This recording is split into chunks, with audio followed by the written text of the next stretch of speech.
Quero hoje, nessa última mensagem desse mês, na série Cristo em Nós, e o tema de hoje é bem sugestivo, tem também muito a ver com o livro que eu escrevi, mas o tema é uma casa de oração. Uma casa de oração. E eu queria começar falando o seguinte, queridos, toda casa ela é definida por alguma coisa. Por alguma coisa. Algumas casas são conhecidas pelo barulho que tem. Falam alto, televisão alto o tempo inteiro, converseira alto, ou seja, tudo alto, tudo intenso, tudo intenso. Tem família italiana aqui, é aquele batata. Conversa alta, televisão alta, tudo alto. Uma casa com muito barulho, né? Também tem casas que são muito bagunçadas, tudo fora de lugar, e as pessoas às vezes nem percebem com isso, mas estão tão acostumadas com a bagunça, e a vida é assim mesmo naquela casa. Tem casas também que tem de muita correria, ninguém para conversar, estão sempre correndo, muito ativo para lá e para cá, e nem param um segundo para poder sentar, e tudo corrida, agitado. E também tem uma casa que por exemplo, uma agenda muito cheia, e as pessoas não têm tempo para nada. Não tem tempo para sentar para comer junto, não tem tempo para orar junto, não tem tempo para nada. Casa cheia, agenda cheia, muito barulho, conversa demais, muito bagunçado, enfim, tantas coisas podem acontecer numa casa, e a gente pode definir o seguinte: essa casa é assim. Eu já fui visitar várias famílias, várias casas, e eu já percebi que cada uma tem uma definição, tem uma forma de ser. E ela é vista de um jeito. Então, uma casa que é assim, uma casa que é assado, então você entra e já sente aquilo naquela casa. Mas tem outro detalhe que é importante destacar, que às vezes tem algumas casas que também são conhecidas por ser uma casa muito tranquila.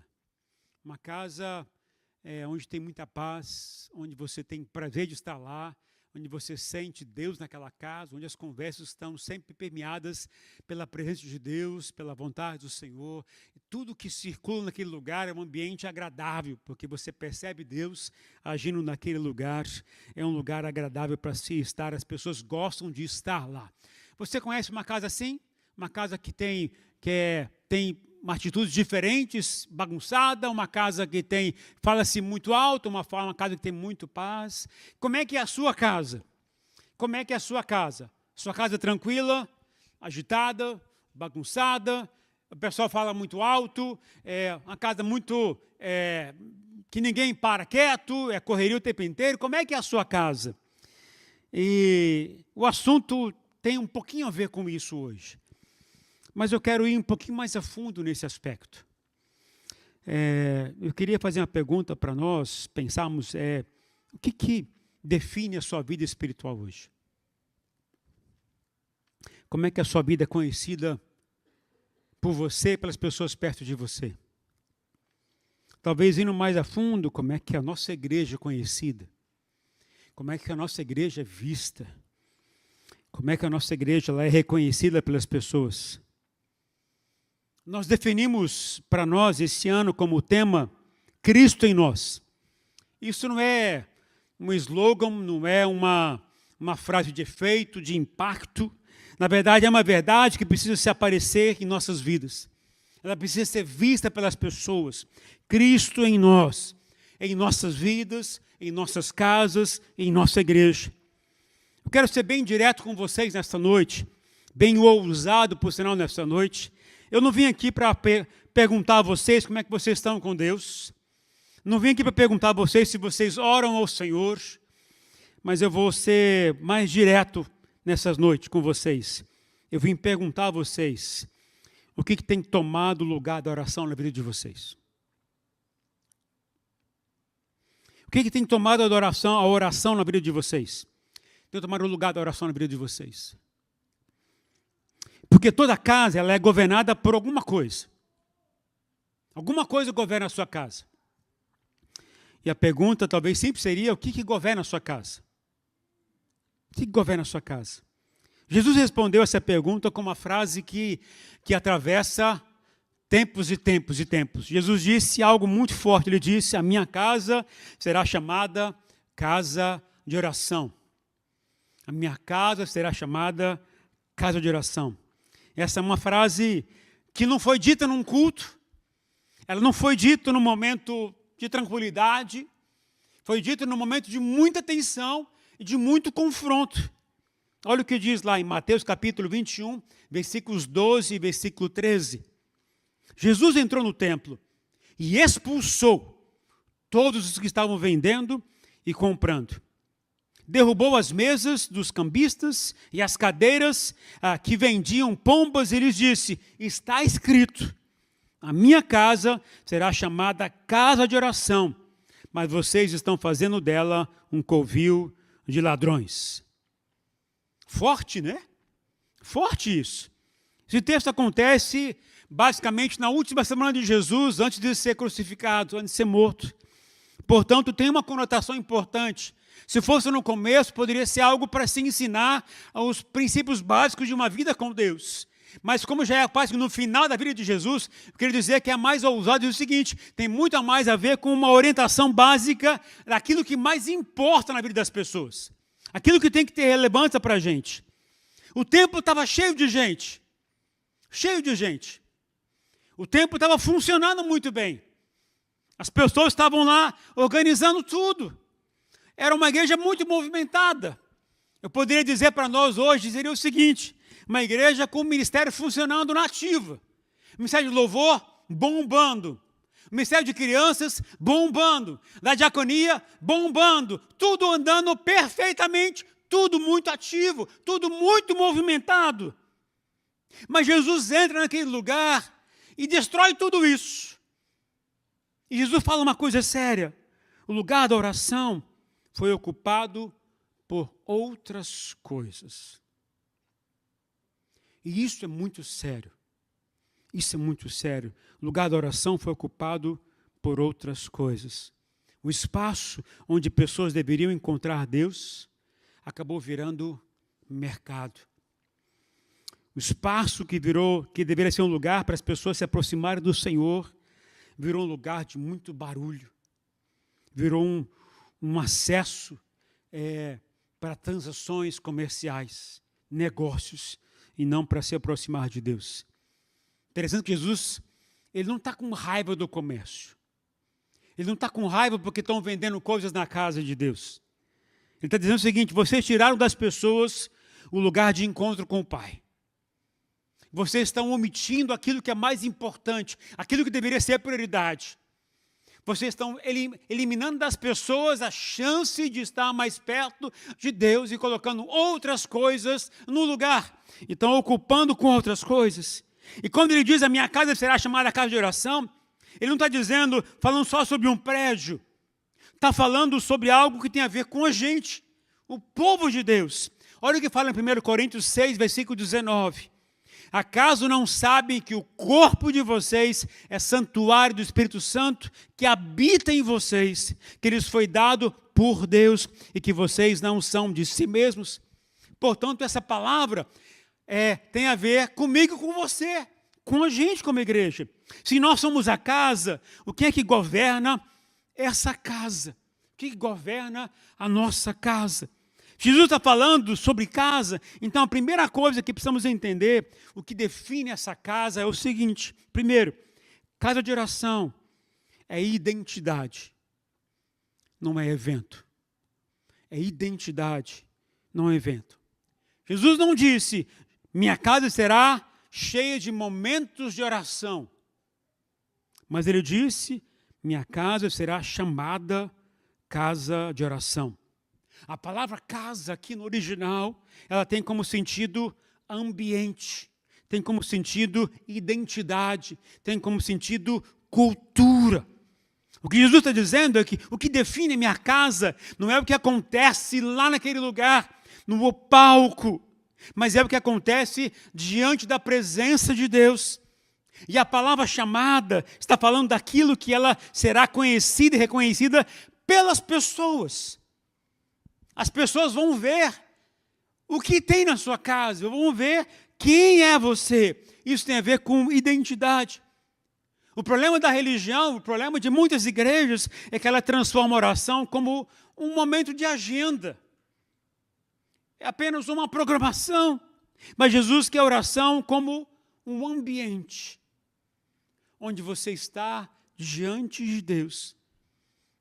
No livro que eu escrevi, Oração que Transforma, eu coloquei o seguinte: a oração não é o lugar para onde corremos quando tudo dá errado. A oração é o lugar de onde deveremos sair para viver. A oração é a chave para a gente viver. Se nós entendêssemos o sacrifício de Jesus na cruz, nós iríamos perceber a importância da oração. Se nós compreendêssemos de verdade o preço que Jesus pagou, nós iríamos mudar nossa forma de orar. Se nós compreendêssemos o plano de Deus em enviar Jesus a este mundo, o sacrifício que Ele pagou e tudo que Ele fez, porque no dia que Jesus morreu naquela cruz, o véu foi rasgado, e diz a palavra do Senhor, ou seja, na casa de Deus, imagina que aqui o grande altar, o altar dos altares, aqui tinha uma grande cortina na frente, e quando Jesus morreu, essa cortina foi rasgada, não foi de baixo para cima com uma tesoura, foi de cima para baixo, foi uma intervenção do céu celestial, foi um milagre da parte de Deus, mas tinha um propósito.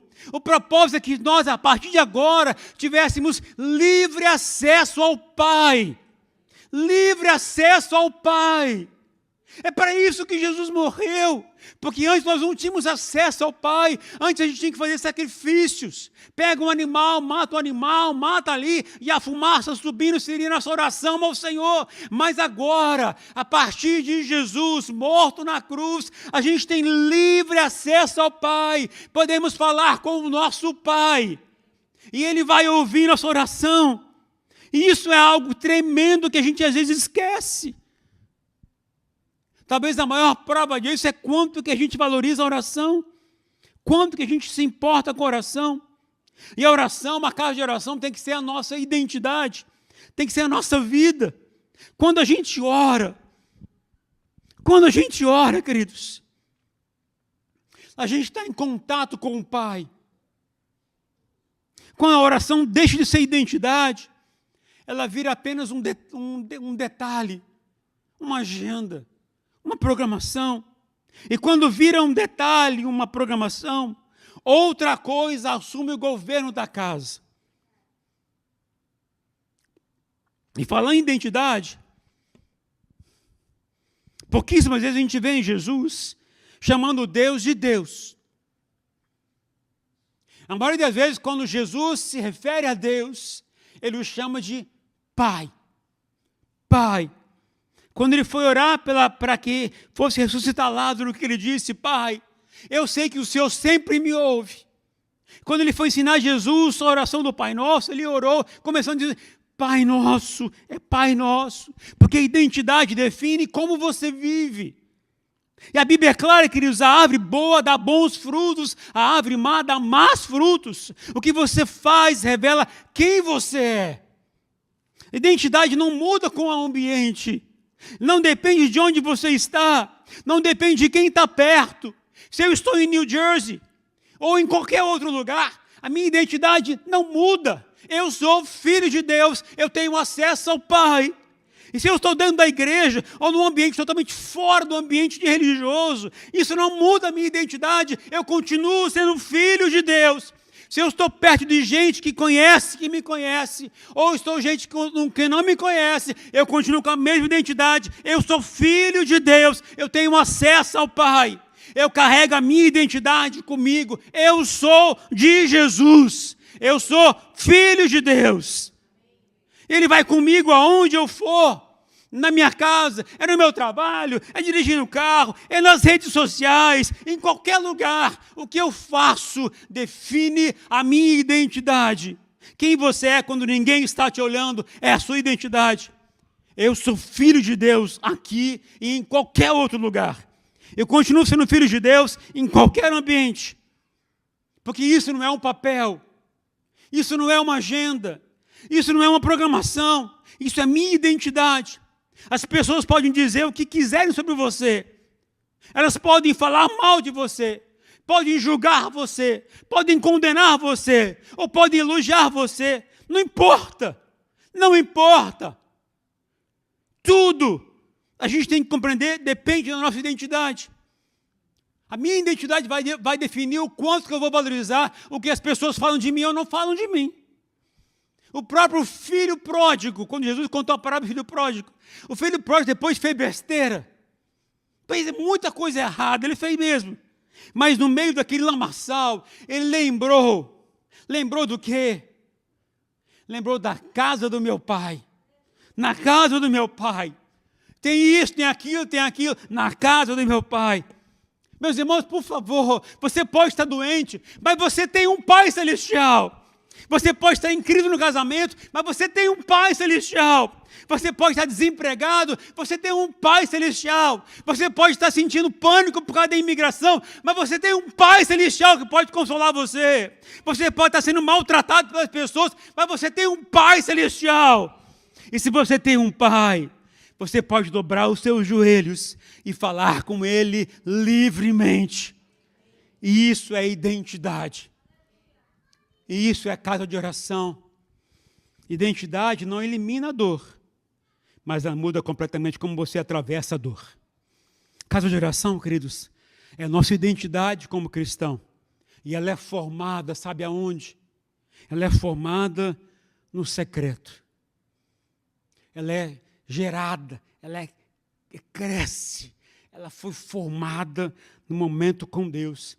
Não é no culto.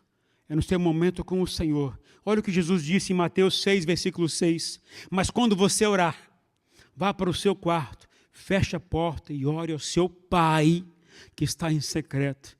Então o seu Pai, que vê em secreto, o recompensará. Antes de existir igreja pública, existe a igreja, a vida secreta. Existe um momento com o Senhor. Eu já vi cultos maravilhosos, mas famílias destruídas. Já presenciei momentos tremendos de visitação do Senhor durante os cultos. Mas líderes vazios. Sabe por quê, queridos? Porque a identidade nossa, o estar cheio de Deus, é muito mais vindo de um momento secreto com o Senhor do que apenas se sentindo para alguma coisa durante os cultos. Porque o que sustenta o público é o secreto.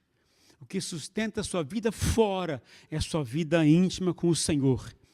O autor desse livro, vocês conhecem? Ele fala o seguinte: oração que transforma. O lugar secreto não é onde Deus nos esconde do mundo, é onde Ele nos cura para viver neste mundo. É lá, é no lugar secreto. E quando a oração deixa de ser identidade, automaticamente ela deixa de ser prioridade. Segundo ponto, casa de oração é prioridade. Ela não é atividade. É prioridade. Olha o que fala em Mateus 6,33. Busquem, pois, em primeiro lugar o reino de Deus e a sua justiça, e todas essas coisas lhes serão acrescentadas. Jesus não está falando de mais atividades, de mais programações, de mais trabalhos, mas de uma ordem de vida. Prioridade e governo. Ele não diz, façam mais coisas para Deus, mas ele diz, busquem em primeiro lugar a Deus e o seu reino. Jesus não está contra o trabalho, não está contra a atividade, não está contra a igreja com ministérios, não está contra uma igreja ser organizada, uma igreja ativa, mas está contra a inversão de prioridades. O templo, ou o problema do templo não era o excesso de coisas erradas, era a coisa certa no lugar errado. As pessoas estavam deixando de orar. Mateus capítulo 6, ele fala de umas coisas tremendas. O capítulo inteiro, Jesus está falando do Sermão da Montanha. Diz que esmolas sem coração não tocam o coração de Deus. O jejum sem a presença do autor também não toca o coração de Deus. Oração sem intimidade é vazia. Vida espiritual sem prioridade, não toca o coração do Senhor. E no meio desse ensino, Jesus deixa claro, o reino precisa vir primeiro. A presença de Deus precisa governar nossas vidas, precisa mandar o ambiente onde estamos. A oração não pode ser um resto da nossa vida, tem que ser tudo em nossas vidas. Tudo. E é chave para a gente. O templo tinha muita coisa acontecendo, mas a oração perdeu o espaço. Perdeu o espaço. Se você entendesse, queridos, que oração é como respirar, a sua vida seria diferente, com certeza. E oração não é apenas aquela ideia de você falar com o Pai pedindo coisas, fazendo uma lista de coisas que você pede ao Senhor. A oração tem a ver com você conversar com o Senhor diariamente e até pedir direção para o que fazer durante o dia. Antes de sair de casa, ore ao Senhor. Apresente ao Senhor: Senhor, eu tenho esses planos, mas eu quero que o Senhor me dirija onde for, para onde eu tenho que ir. Eu tenho marcado esse lugar para trabalhar nesse dia, mas eu quero que você me oriente em tudo que eu tenho que fazer. Que o Senhor me ajude a ser eficiente no meu trabalho.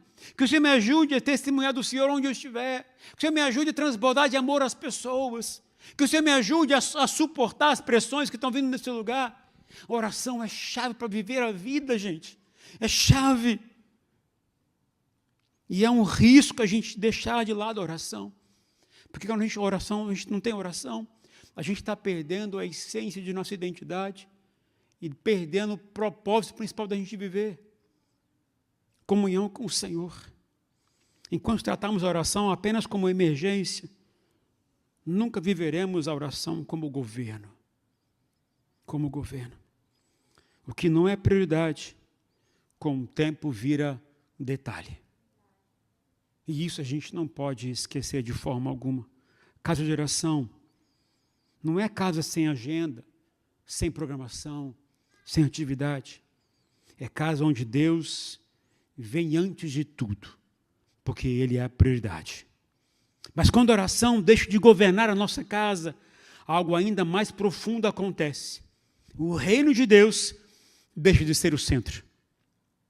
O terceiro ponto é: a casa de oração é rendição. É rendição. Jesus nos ensinou na oração do Pai Nosso, em Mateus 6,10, o seguinte: venha o teu reino, seja feita a tua vontade, assim na terra como no céu. Queridos, essa oração talvez seja uma das mais perigosas que a gente pode fazer. É uma das talvez mais perigosas que um cristão faz. Eu, por um bom tempo na minha vida, eu orava essa oração: venha o teu reino, numa conotação errada. Eu orava para que o reino de Deus viesse, para que eu fugisse daquela realidade, para que a pressão viesse e eu conseguisse escapar daquilo. Senhor, venha o teu reino, então que eu fique tranquilo aqui, que não tenha problema. Senhor, venha o teu reino, para que as pessoas não venham falar mal de mim. Senhor, que venha o teu reino, eu consigo superar esse problema que eu estou passando. Venha o teu reino para que eu consiga viver em paz e esses problemas não venham me afetar. Mas essa não é a oração que Jesus ensina aqui, queridos. Aliás, está aqui essa palavra, tá? Sem querer propagar muito, mas quando a gente fala, venha o teu reino, o que eu estou querendo dizer, queridos, é que o reino de Deus não remove a nossa realidade. Na verdade, Ele nos envia para viver sobre outro governo, numa realidade que a gente vive. Jesus passou um momento, talvez delicadíssimo. Jesus estava com autoridades principais. Estava lá diante do sacerdote, na verdade não, diante de César. Diante de Pilatos. E Jesus falou algo para ele muito sério: o meu reino não é deste mundo. Imagina o que Pilatos ia fazer, se fosse eu. Ele dizia o seguinte: você está ficando louco? Qual é o seu interesse em falar isso? Tem outro reino que vai querer me dominar aqui? Jesus disse: meu reino não é deste mundo. Se eu quiser mandar uma milícia de anjos para poder destruir você, destrói tudo aqui. O que você está fazendo é porque meu pai lá do meu reino está permitindo isso. Quando eu entendo essa verdade, tudo muda. Porque eu estou compreendendo quem é que governa a minha vida. Quem governa a minha casa. Quem governa a minha história. Quando eu oro, venha o teu reino. Eu não estou pedindo para Deus para fugir dos meus problemas. Eu estou convidando Deus para governar o que eu vivo todos os dias. Senhor, governa a minha casa. Não é só sobre ter oração no lar. Não é só sobre ter oração enquanto dirijo o carro ou quando vou para o trabalho. É sobre quem define o ambiente que eu estou vivendo. Se Cristo vive em nós, então o reino de Deus chega onde eu chego. Ele entra aonde eu entro. Ele se manifesta onde eu me manifesto. Na prática, isso significa o seguinte, queridos. Onde você chega, o diabo foi. Onde você chega, a paz se instala. Onde você chega, a restauração chega. Você crê nisso? Amém tão fraquinho. Porque às vezes, na verdade, a gente não acredita muito nisso, não. A gente fala nisso. Mas na hora que a coisa está apertada, a hora que a tensão está maior, a gente esquece dessa verdade. E por isso a gente às vezes nem ora. A gente quer resolver no braço, no grito. A gente quer resolver no posicionamento. A gente quer resolver quem manda. Mas quando o reino de Deus governa a nossa vida, aonde nós estivermos, aonde nós chegarmos, o reino de Deus chega. E quando eu falo reino, eu estou falando de um rei.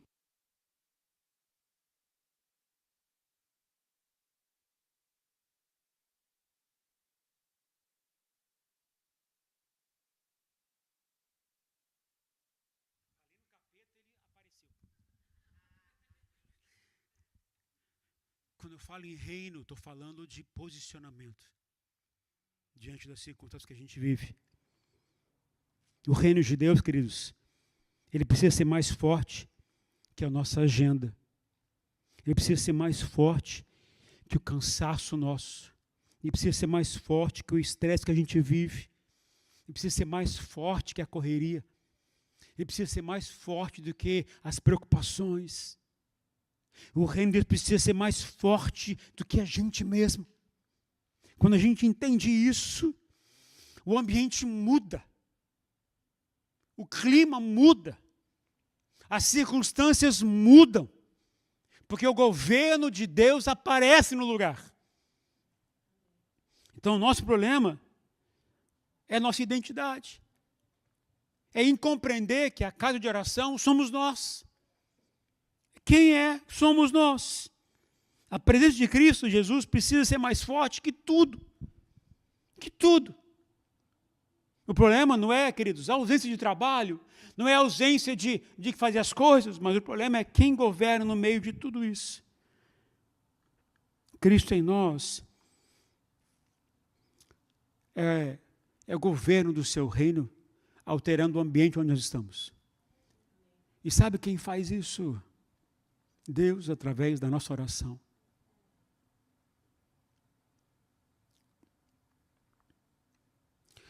John Wesley falou uma coisa que talvez é uma das coisas que são mais difíceis de entender, mas são práticas. Deus não faz nada a não ser por meio da oração. Não é que Ele está tirando a soberania de Deus, mas é porque Ele deu poder ao ser humano para clamar em favor de algo. Imagina a situação quando Moisés estava diante do Mar Vermelho. Qual foi a palavra que Deus disse para Moisés? Diga ao povo para marchar. O que Deus disse para Moisés? Põe a vara aí na água. Diga ao povo para marchar. Moisés ficou esperando toda hora uma palavra. Faz isso, faz aquilo. Mas Deus já havia dado autoridade para ele. Por que você está me perguntando isso? Deus está perguntando para Moisés. Por que está me perguntando isso? Faça isso. Faça isso. Quando o reino de Deus está em nós, a gente tem autoridade, tem poder de fazer coisas que ninguém pode fazer. Não porque somos especiais, mas é quem está em nós é que tem todo o poder. Então, se o ambiente da sua casa está carregado, onde você chega, o ambiente pode mudar. De que maneira tem que mudar? Oração. A minha casa será chamada casa de oração. O que define a sua casa é a sua identidade, é a sua oração. Se não há oração na sua casa, existe outra coisa governando a sua casa, e não é o reino de Deus. E não é o rei desse reino. É uma outra coisa. A minha casa será chamada casa de oração. E quando o reino de Deus começa a governar, a oposição também aparece. E a quarta coisa, e última, casa de oração, é governo espiritual. Ou eu poderia dizer, é proteção dos céus. Mateus 6,13 diz, e não nos deixes cair em tentação, mas livra-nos do mal. Foi o que Jesus ensinou para os discípulos para orarem. Esse mal, queridos, ele simboliza Satanás e tudo aquilo que vai contra a mão do reino de Deus. Tudo aquilo que vai contra o Senhor. Alguns dizem que esse mal é só pecado. Eu digo que não é só pecado, porque o mal no original aqui tem a ver com maligno. Portanto, tem alguma coisa a ver com a ação do inferno. Jesus disse, e não nos deixe cair em tentação, mas livra-nos do mal. Livra-nos do quê? Pai, guarda-nos da ação do inimigo. Não nos deixe vulneráveis às suas armadilhas. Pai, não nos deixe ser moldados por um sistema que rejeita o teu governo. Nos ajuda por ordem em casa. Livra-nos do mal, não é medo do inimigo, é consciência de que só o governo de Deus nos mantém em pé. Ele é a chave para a gente. Eu quero deixar muito claro com vocês, queridos. Quando o inimigo vê você andando, se você é homem, você é mulher, filho de Deus, filha de Deus, quando você vai até em direção a Ele, ele não teme por causa de você, queridos. O diabo treme por causa do Espírito Santo que habita em você. Você mesmo, às vezes, pode não acreditar totalmente nessa palavra. Mas eu digo a você, queridos, o diabo acredita nessa palavra. Você pode não crer que você tem poder de Jesus, ele mora em você. Mas o diabo tem medo disso. Porque ele acredita que em você existe Espírito Santo. Sabe por quê, queridos? Ele sabe, o diabo sabe, que você foi perdoado pelo Senhor. O diabo sabe que não há condenação em Cristo Jesus por você. Ele sabe que você foi capacitado pelo Espírito Santo para viver neste mundo. Ele sabe que você é cheio de Deus, e onde você chega, o reino de Deus chega. Ele sabe de tudo isso, mas ele faz de tudo para que você desacredite nessa verdade. Ele tenta distrair você de tudo para que você não creia nessa verdade. Mas existe um poder em você, incalculável, imensurável. Esse poder não é seu, mas é do Espírito Santo que habita em você. Habita em você. E o diabo também sabe uma outra coisa, uma outra grande verdade. O final da nossa história já está decidido. Nós vencemos em Cristo Jesus. Ele sabe tudo isso. Mas a gente tem medo dele. Por isso Jesus disse, Pai, livra-os do mal. Ajude-os. Porque o mal vai tentar distraí-los de todos os meios. Queridos, a oração, ela empurra o reino das trevas para trás. Ela faz isso. O problema que a gente vive hoje em dia é que a gente esquece desse poder. A palavra de Deus diz o seguinte, segundo Crônicas 7,14, se o meu povo se humilhar e orar, tudo muda. Mas se o meu povo se humilhar e orar, entendendo? Orar e orar. Deus não fala para o mundo, está falando para o povo dele. O problema da terra não é falta de estratégia, não é falta de poder, não é falta de autoridade. É falta de oração rendida. É falta de humildade. É falta de oração de verdade. O inimigo não se intimida com a igreja ocupada, programada, organizada. Ele se intimida com a igreja que ora. Que ora. A igreja gosta de orar. A Isaías ama orar. Se você não gosta, ou você muda, ou você muda. Porque aqui a gente gosta de orar. E muito. Oração, queridos, não é um barulho espiritual. Oração, ela é uma guerra invisível, travada na nossa mente e muitas vezes vencida por declarações de fé. O inimigo não luta contra quem ele já possui, mas com certeza ele luta contra quem carrega a presença de Deus. Juntando tudo isso aqui que eu falei hoje, queridos, casa de oração é identidade, casa de oração é prioridade, casa de oração é governo, casa de oração é proteção. Quer dizer, uma coisa muito pessoal e particular para nós. Família Zion. Zion na Bíblia é lugar da presença de Deus, é lugar da manifestação de Deus. Zion na Bíblia é lugar de governo de Deus, é lugar da glória de Deus se manifestar. O Zion na Bíblia é o encontro entre o céu e a terra. A gente às vezes esquece do poder que existe, mas a Zion não é só um nome, não é só um título de uma igreja. A Zion é um chamado de Deus para a gente. É a nossa identidade. Nós somos o povo onde Deus se revela, se manifesta e da gente a bênção alcança milhares de pessoas. Essa é a ideia de Zion. Não é só um endereço, não é só uma agenda, não é só uma programação, não é só um culto. É uma declaração espiritual poderosíssima. Não porque somos melhores, mas porque essa casa é chamada casa de oração. Essa casa ora. E quando a igreja ora, decisões nascem na oração, famílias são cobertas em oração, famílias são curadas em oração, ministérios não competem um com o outro, se rendem, um ajudam um ao outro. E Cristo governa tudo que existe nesse lugar. Uma casa onde Cristo governa, a oração sustenta essa família. E o reino de Deus se manifesta. Quando Cristo habita em nós, a oração deixa de ser um momento e passa a ser o lugar de onde vivemos.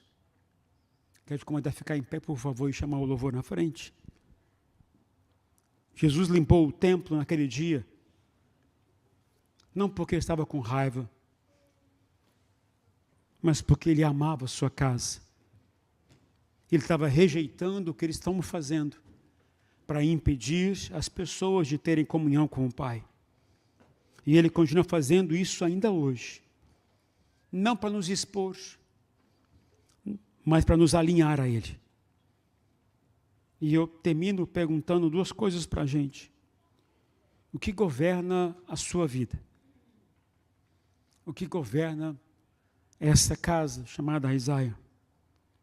Cristo em nós, Ele precisa governar nossas vidas, dirigir nossas vidas. Que seja isso em nossas vidas todos os dias. Quero pedir que você feche os olhos, por favor, nesta hora. E eu quero perguntar a você, como é que a sua casa é definida? Como é que a sua casa é conhecida? Eu falo casa pessoal, seu coração, eu falo a sua casa física, onde você mora. O que tem na sua casa? O que a sua casa é conhecida? Como ela é definida? Como ela é definida? Jesus quer que essa sua casa seja definida como uma casa de oração.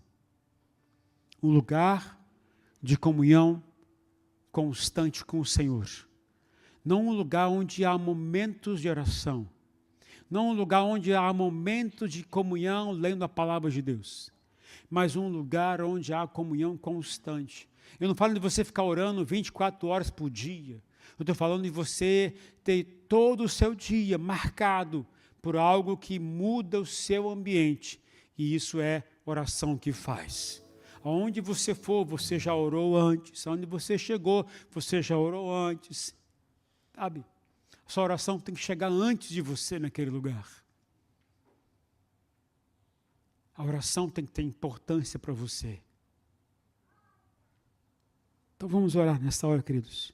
Senhor, nós abrimos mão do controle das nossas vidas.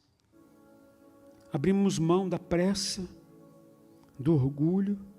Abrimos mão da autossuficiência. Não queremos só falar de oração, Senhor. Nós queremos viver diante de Ti todos os dias. Então eu te peço, Senhor, faz de nós uma casa de oração. Faz de nós um lugar que ama a Tua presença. Faz de nós um povo que ora. E o ambiente é alterado, onde Cristo governa nossas vidas e nos dá direção por meio da oração. É o que te pedimos, Pai, no nome do Senhor Jesus Cristo, nosso Senhor. Amém e amém.